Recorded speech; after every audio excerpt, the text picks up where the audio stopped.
Assalamu'alaikum Warahmatullahi Wabarakatuh. Good morning everyone. Today in this video I would like answer the question based on the case study the digital first dilemma at PT Nusantara Task Force integrating generative AI into knowledge management. So we can direct to answer the first question about framework application using the Sechi model. Where did ForgeMind fail to facilitate true knowledge creation?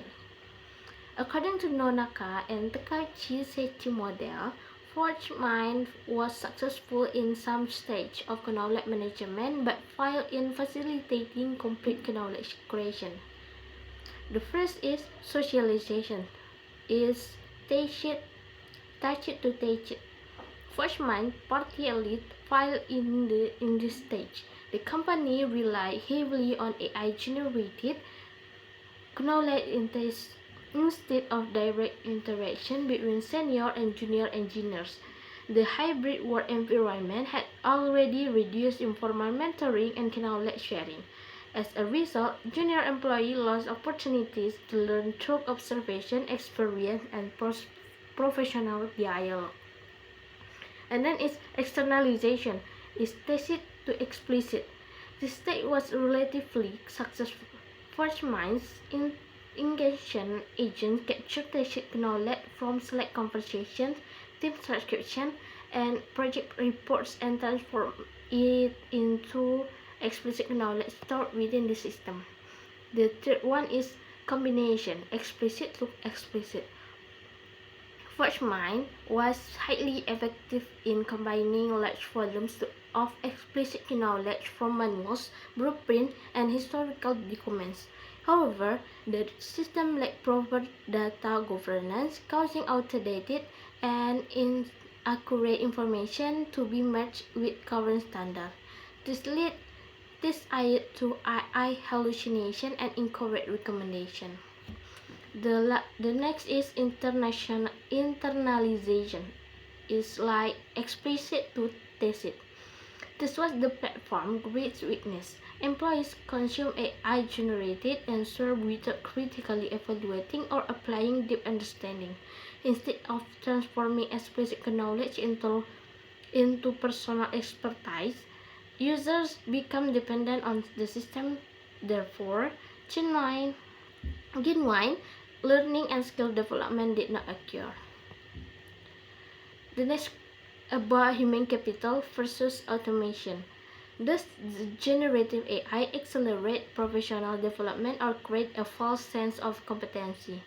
The phenomenon of knowledge distance challenges traditional corporate training because access to information is no longer the same as possessing expertise.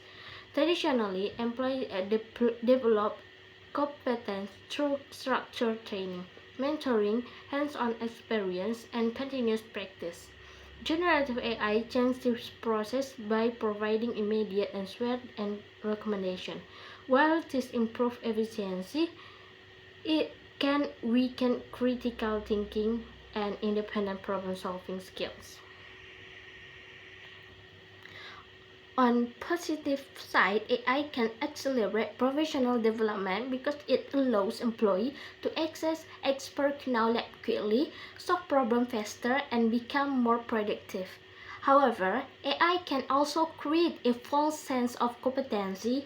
Employees may believe they understand a subject simply because they can obtain answers instantly.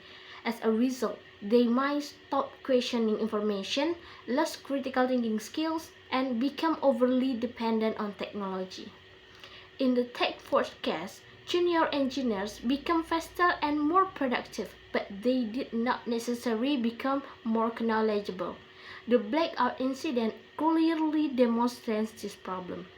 Therefore, generative AI should be viewed as a tool that supports learning, not as a substitute for experience, expertise, and critical thinking. Question 3 is about MIS governance. Which strategy options would you recommend? If I were advising Dian Baskoro, I would recommend option second is hybrid human in the loop governance. I would not recommend option first because restricting AI usage only for senior engineers would slow innovation and reduce the efficiency gains achieved by forge mind.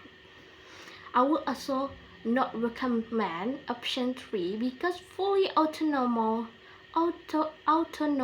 AI systems still carry significant risks.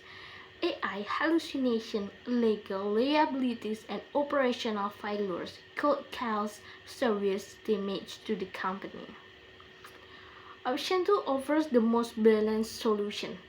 This approach maintains the productivity benefits of AI while ensuring that critical decisions are reviewed by qualified professionals.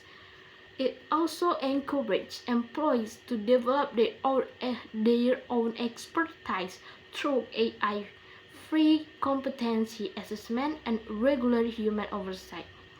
In my opinion, this option provides the best balance between operational safety and competitive agility.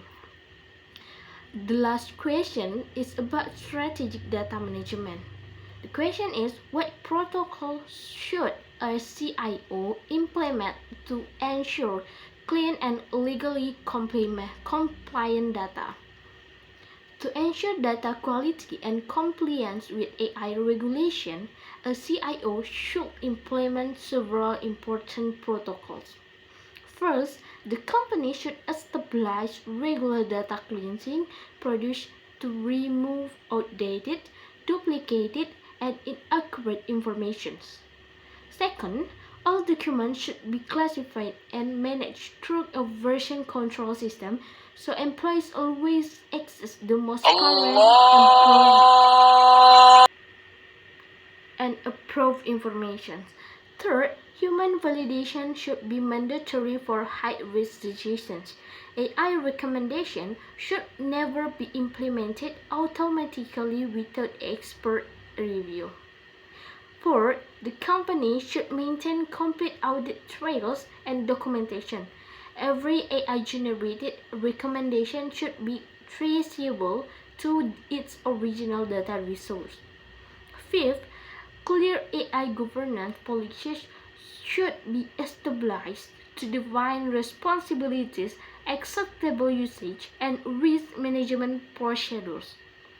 Finally, employees should receive continuous AI literacy training so they understand both the capabilities and limitations of AI systems. By implementing these protocols, organizations can improve data quality, reduce legal risks, and ensure responsible AI adaptation. In conclusion, Task Force case demonstrates that effective knowledge management is not only about making information available. Organizations must also ensure that employees develop real expertise, maintain critical skills, and use AI responsibly. The most sustainable solution is to combine technology innovation with strong human oversight and governance. Thank you for watching. Assalamu'alaikum warahmatullahi wabarakatuh.